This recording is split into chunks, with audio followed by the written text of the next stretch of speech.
Uh, all the comments that you guys have, you're forgetting one thing. This is really the first time we've had this identity. This is the first time we've actually had a game plan without Steph. Yeah, surprisingly, Guthrie was the best one out of the three tonight. Mitchell Irvin wasn't that great either. You can blame the refs all you want, but we're still making mistakes. So a lot of turnovers. Draymond, mindless turnovers, mindless. And so we could play better. So that's the good news. We literally lost by 5 and we can play way better. Yeah, we're almost figuring it out. You can't expect to figure everything out in one game. So you've got to just ignore the fact that you're down 1-2. Just go into the next game just with all the knowledge that you can take from this tape. This is a new team. Keep playing, keep getting better. It's the process. It's all good. Now, there are certain things that you wish that's under your control, which are turnovers and point of attack defense. Unfortunately, we used to have a pretty good point of attack defender in Moody, but just had deer in the headlights game 7. Hasn't been the same since Houston game 7. So unfortunately, our point of attack is what it is without Moody playing good point of attack. Yeah, you can play more zone. Yeah, it's a good idea. And that's sadly, I think, because the point of attack sucks. Well, we're not saying he's coming back, and we're not saying he's not coming back. Wow, Dean's coming on? It's a Saturday?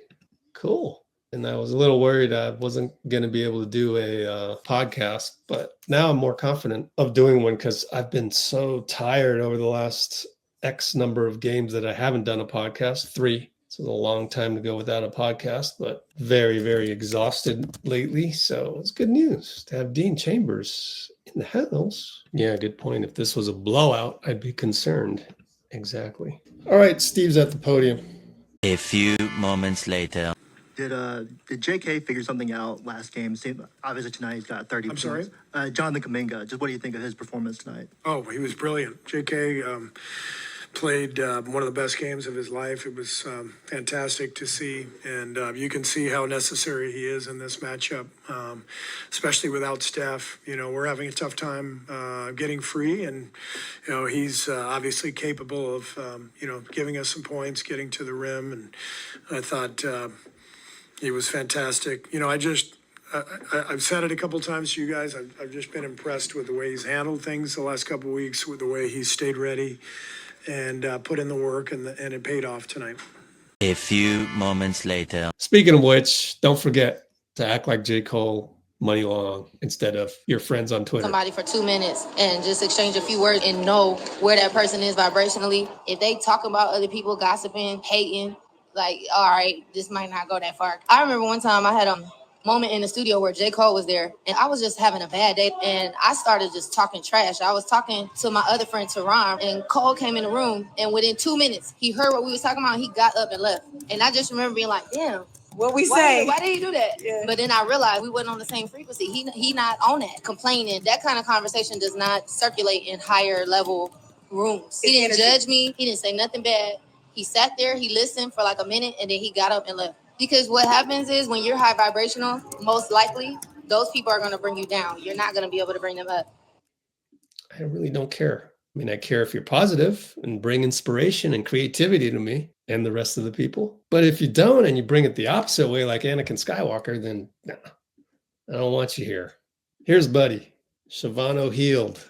A few moments later. How has it been with Steph supporting the team off the court? And do you ever feel kind of this pressure to cover on his behalf? What does that look like for you? Nobody even would cover Steph Curry. What he does, there's no pressure. If you coming in thinking that you gotta like fill his role, you're crazy, because he does so much for his team. You know, trust me, everybody would like to do it, but like he's touched by an angel. You know, he's touched by God. You know, he's blessed. But he's Steph Curry, man. He's always supportive, always there talking to the guys. I'm always asking questions. How can I? When you see on this play, how can I get open? And just reading stuff. And I think that just talking to him on the second half and halftime, I'll be able to get some shots off early in the second half, you know, and as a game as a team. So just reading the defense, man. I'm getting the Steph rules right now. I told him I see what you go through. Yeah. So, but it's fun. That's why it's a 7-game series. It's always a challenge, and you got to overcome these challenges. This is the best thing about this. We get the Mother's Day tomorrow, and then after that, Monday, to show the world what we can do. Thank you. Buddy, how does the margin for error change defensively when Draymond's not on the floor? Yeah, man, that's a tough call. Just that's a tough call, man. I feel like everything didn't go our way tonight that we thought would go our way. There's the offensive foul, I just don't understand the rules, and Draymond is all world defensive player, and the guy put your forearm in his chest. I've seen when guys referee challenged it went automatically. They don't take that long. I feel like they were debating it too long on the challenge and reviewing it, and then they're going over time and they're trying to figure out what's the right call. And I just know that everything just went our way today, and that's how the game is. We don't want no excuses. We don't want to feel sorry for us, but nothing went his way today. We're picking up a foul against McDaniels and hands part of the ball, So, but we didn't get calls where we supposed to get. Jimmy got fouled a couple times, and then Najee on his back, he had 5 fouls. So it is what it is, man. And this is the fun part about it. You just gotta figure it out. And we're down 2-1. We just gotta weather the storm.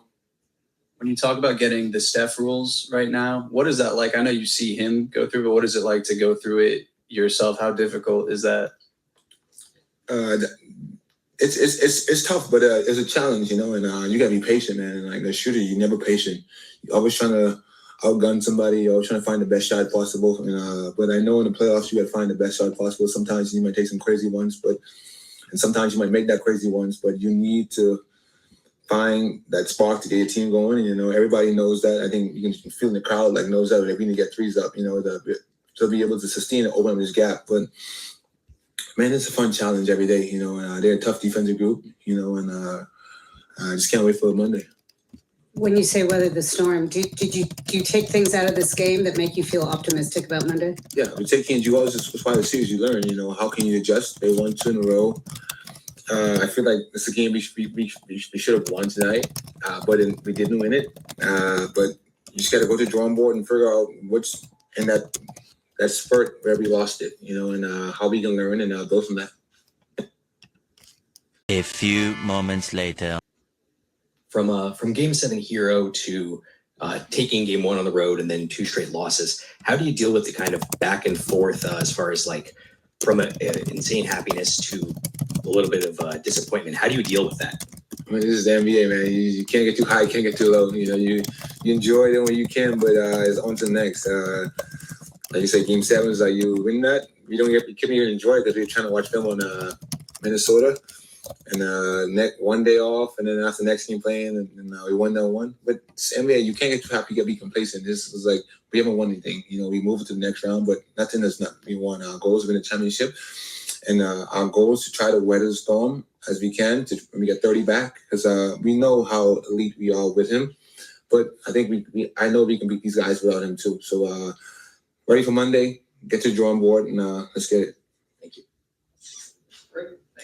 Thank you. Thank you. I'll have y'all Gatorades back. He said you can have your Gatorades back because at the beginning of it, he put the Gatorade logos down because he sponsors a water brand, which I don't remember. So I'll just go to the Discord here and look up Buddy, and we'll find out what company sponsored him and remember what it was, because our Discord is awesome. Unfortunately, I can't give you access to the Discord right this moment because it's not ready yet, and I'm exhausted, and it's been, game after game after game and no time to do anything else Let's Go Warriors related. So I don't have the subscription platform ready to go yet. And so you are unable to see this other than me doing this live. It's somewhere in here. I just gotta find it and scroll up a million times. It's definitely from All-Star Weekend. Oh, Dean Chambers in the house. Hang on, Dean. Let me scroll up 5 more times. There it is. Drink Recover. That's why Buddy got rid of the Gatorade. That's on the Discord service. So once I am able to publicize that, it will be a paid subscription, but it's not ready yet. Hey, Dean. So what are your immediate thoughts? What's up, Rich? looking at the stats for Jimmy and JK, and both of them were close to all-star, all-NBA caliber tonight. I think the team only got 34 points without him, 63, and the team scored 94. So obviously need someone else to step up. But the biggest thing to me was did an excellent job on Anthony Edwards in the first half. I think he had 3 points or something like that, maybe 6 points. And I think in the second half he had like 27, 36. So maybe, oh, no, he had 8 points, I think. Oh, thank you, Bloomer. Bright minds alongside Rich. That's the goal, sir. We can talk. We'll talk, I'm sure, about the calls, about the physicality of the game and everything later. The biggest thing to me is we're not going to win if Julius Randle's getting 11, 12 assists. That's the biggest adjustment, I think. We played really hard. We played really well. We had a lot in front of us, and letting Randle play make like that, from the 4 spot when we have the worst playoff game from Draymond that I can remember. That's a point forward battle, and we lost that one. So Draymond on Randle playing a little better. I like JK on Ant. I thought that worked pretty well. It's a sign that we can win a game without Steph against the Timberwolves, but we didn't. And the Timberwolves took it from us, and congratulations to them. I thought they got a really good game from Rudy, too. Rudy Gobert. Did everything to stay in the game, didn't quite do everything to win it. We struggled to get offense, I think, from other players. Looney could cut down on a couple moving screens, a couple of jersey grabs. That would have really helped. But we're talking about things in the margins, to use a coaching term. It was just clearing up some things in the margin. Jimmy and JK, obviously they can get us a huge amount of the offense that we need. Need Draymond to step up, need BP to step up a little bit. Although I thought BP's rebounding and his defense wasn't too bad. If you look at the team stats, everything was pretty close. I think we were 23 fouls for them, 24 fouls for us.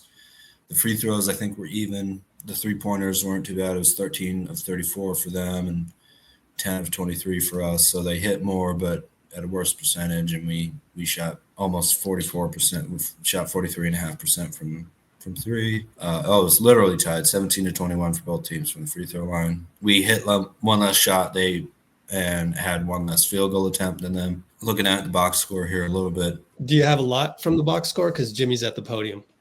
Oh, no, let's go to Jimmy. A few moments later. Obviously, a much different team without Steph. What is the main difference, and how close do you think you guys are to being really in sync without Steph? I mean, we're all right.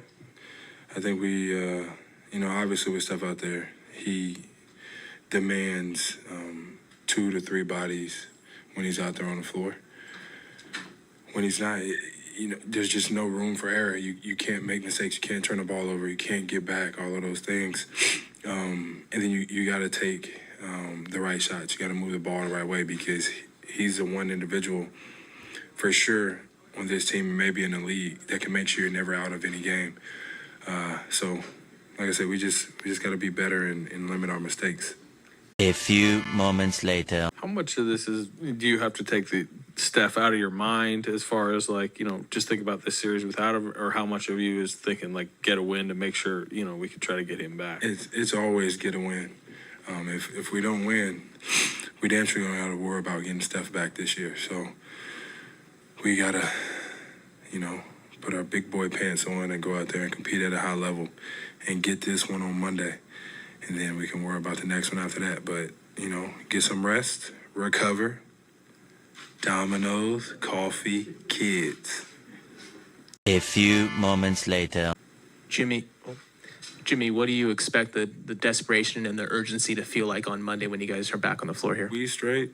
I'm not going to tell my guys to be desperate or is any more urgent than anything. You go out there and you play basketball and you hoop and you leave all the noise up to myself, to Dre, to Steph, and to the coaching staff. You go out there and you do exactly what you're doing. You're doing great. The guys know that. A few moments later. I was looking how Steve reacts to a big Jonathan Kuminga game, and I think calling him brilliant tonight is a really good sign, The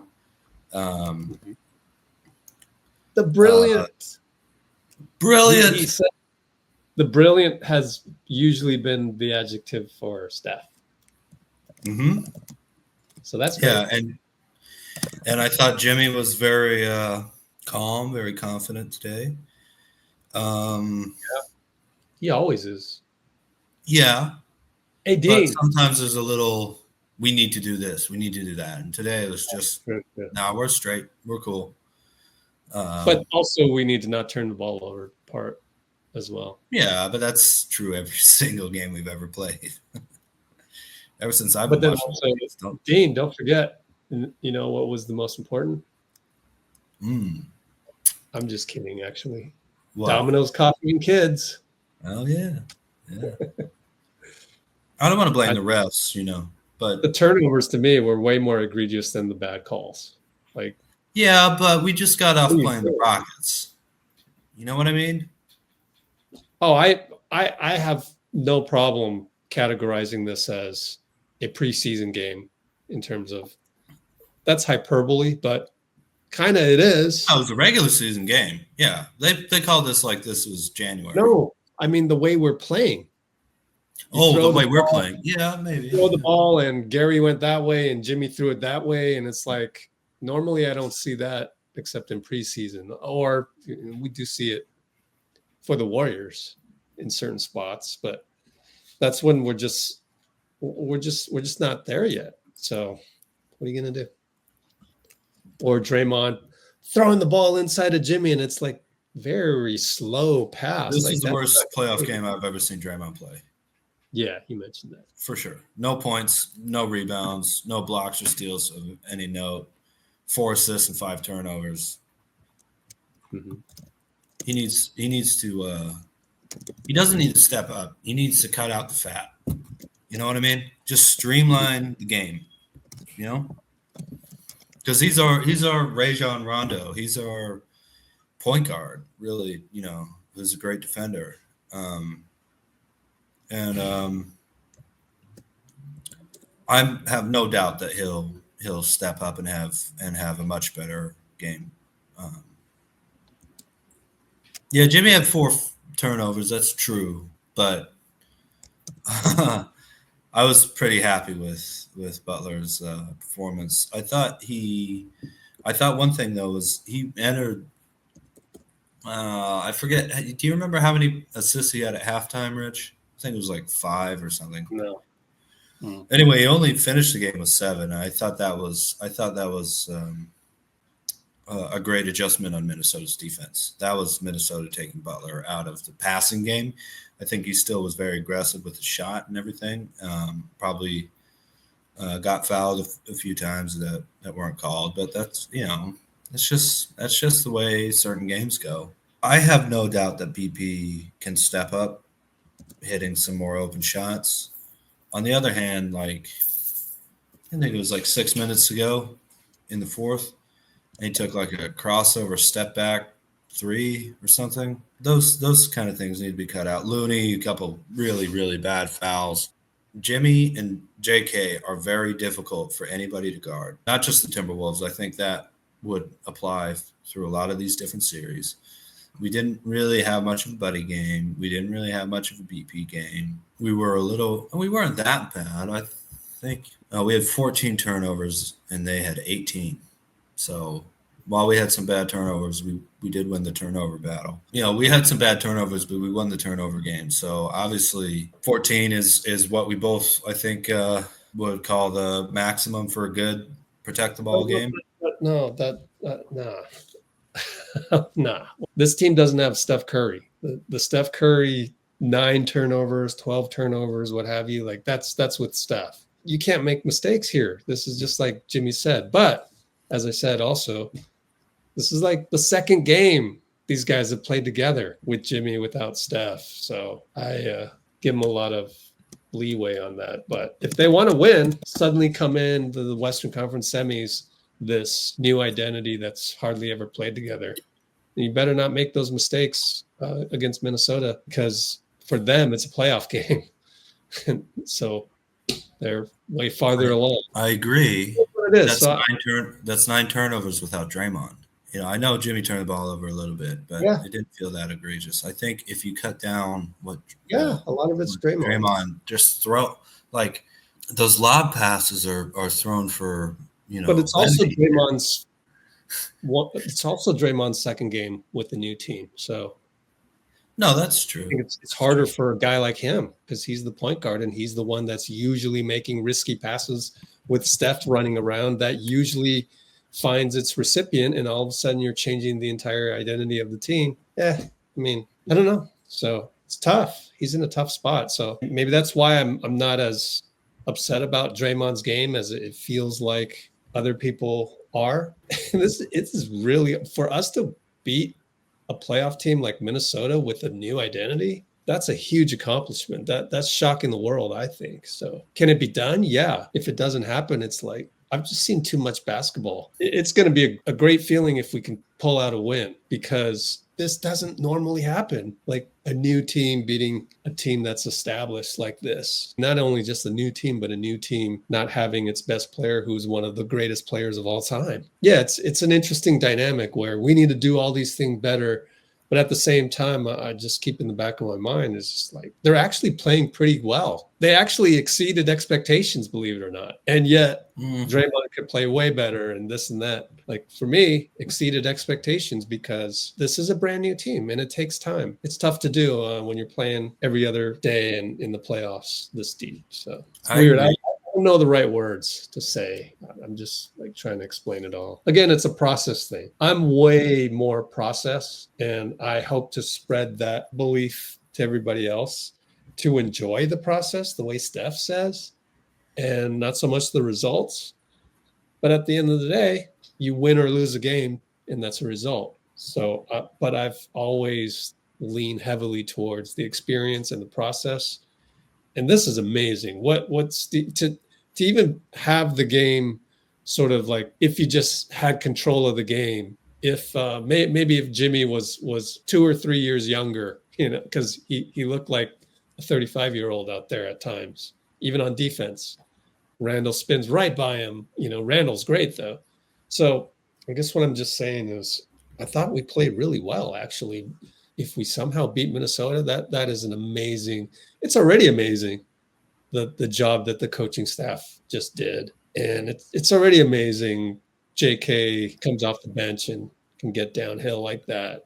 It's tough. And yet, like you said, I also agree with you that Draymond probably played his worst playoff game that we've ever seen. So it's a tough, pendulum swing here. I agree with what you said, Rich. Definitely. I think it's very difficult to. Well, I mean, JK and Jimmy did play a little bit.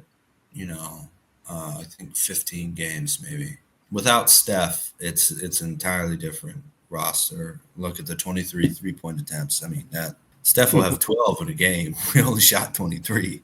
So it's game number 93. Is that right? Wow.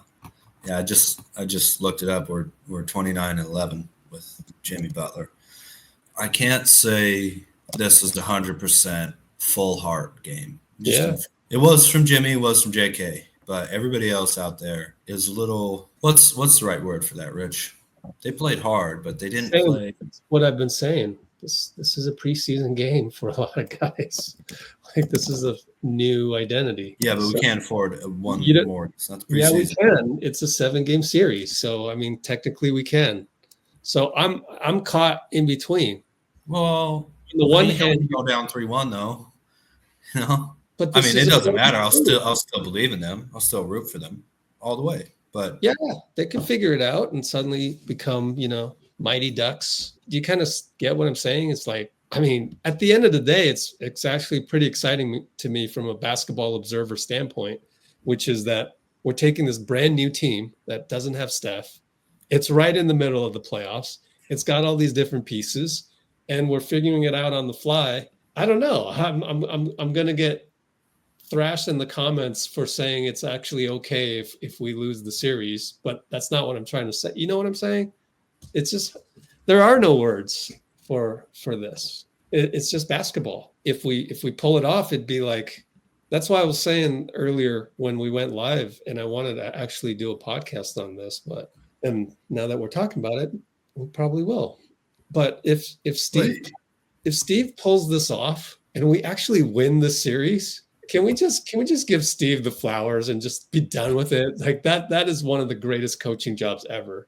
To lose Steph and then still win a series against Minnesota, that's not a bad team. Like that would be amazing. So like it's hard to describe what I'm feeling because Draymond makes a bad pass. It's like, what are you doing? But then at the same time, there's a little voice inside of me saying, well, this is the type of mistake that you make when you have a brand new identity of a team. Like I've just been there so many times in terms of like, I just cobbled together a new team to play in a tournament. That's why I always try to set up scrimmages for like a month, 2 months ahead of the tournament. Try and set up these scrimmages so that we can just play and get all of the kinks out, because there are going to be kinks in the beginning. You're going to throw the ball behind a guy. You're going to do these weird things that later on you're going to go, yeah, we don't make those mistakes. We're good. We're solid. And then it's just unthinkable by the time you win the championship in the tournament a month later. And so that's why I always, whenever we went into a tournament and we had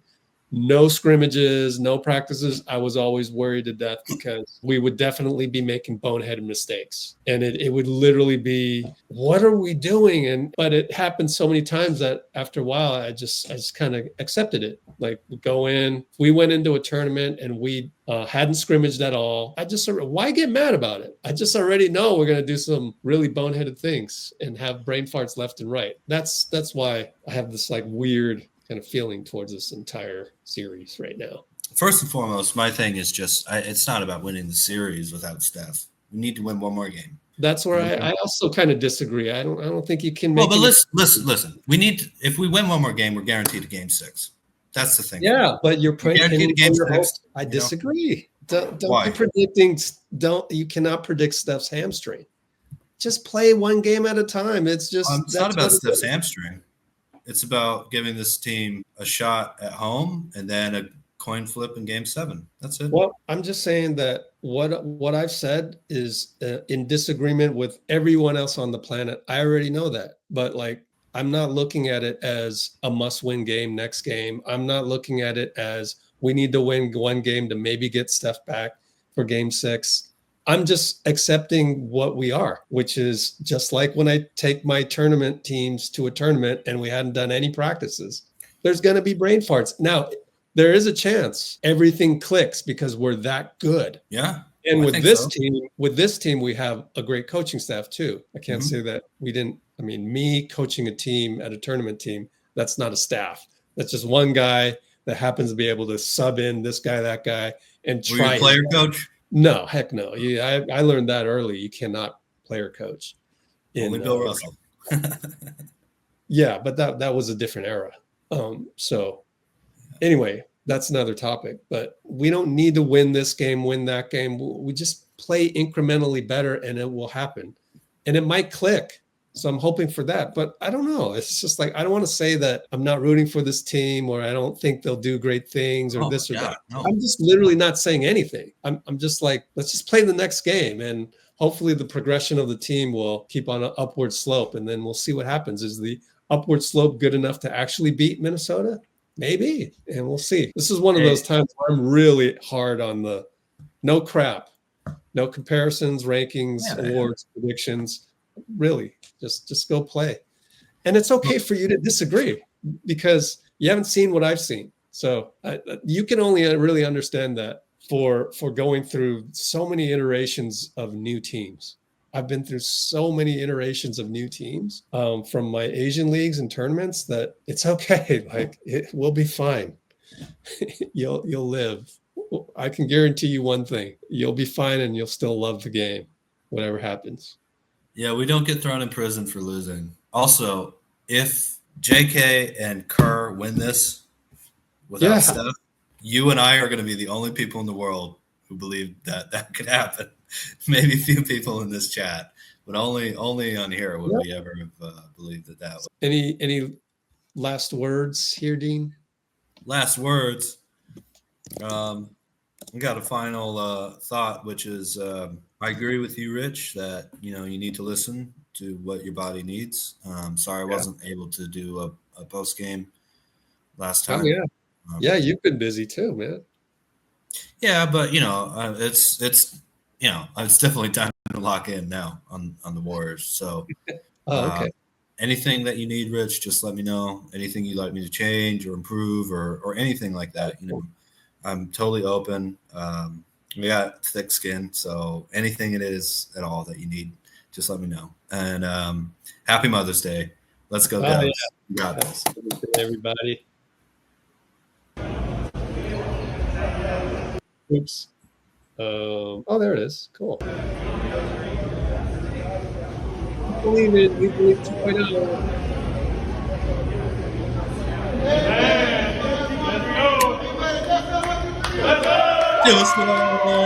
Yeah.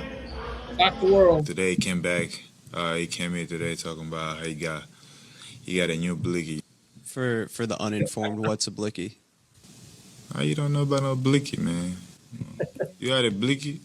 You told me you had a blicky growing up. Yeah. You was a shooter. A strap. Yeah, that's a blicky.